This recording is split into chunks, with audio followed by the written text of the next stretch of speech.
चला आज आपण बनवूया झटपट अशी वांग्याची भाजी.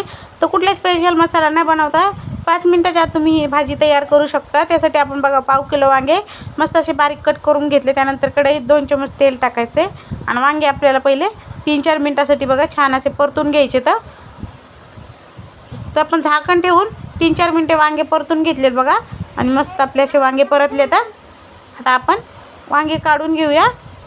एकदम झटपट आणि साधी सोपी रेसिपी आहे. आता त्याच कढईमध्ये आपण एक मोठा कांदा घेतला आहे बारीक चिरून. तर कांदा आपल्याला थोडासा परतून घ्यायचा आहे मस्तपैकी असा. एक आपण थोडासा कढीपत्ता टाकूया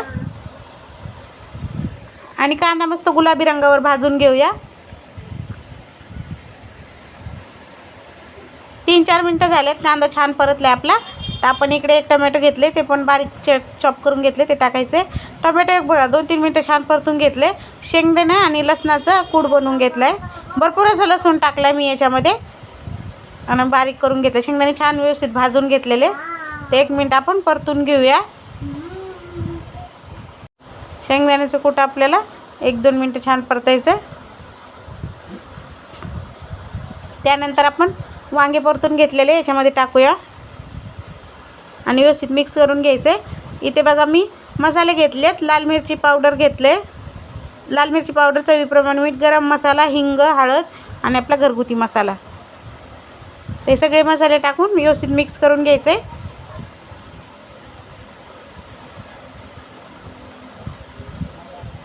एकदम झटपट अशी बनणारी भाजी आणि टेस्ट पण खूप छान लागतो.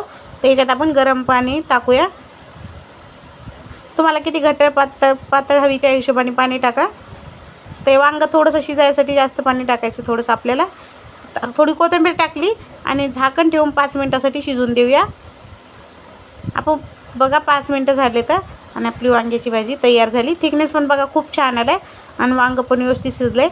तर अशी 5 मिनिटात आपली तयार होणारी वांग्याची रस्सा भाजी एकदम झटपट अशी तयार झाली बघा. आता आपण गॅस बंद करूया. तुम्हाला माझी वांग्याची भाजी आवडली असेल तर व्हिडिओला लाईक करा, शेअर करा, सबस्क्राईब करा. धन्यवाद.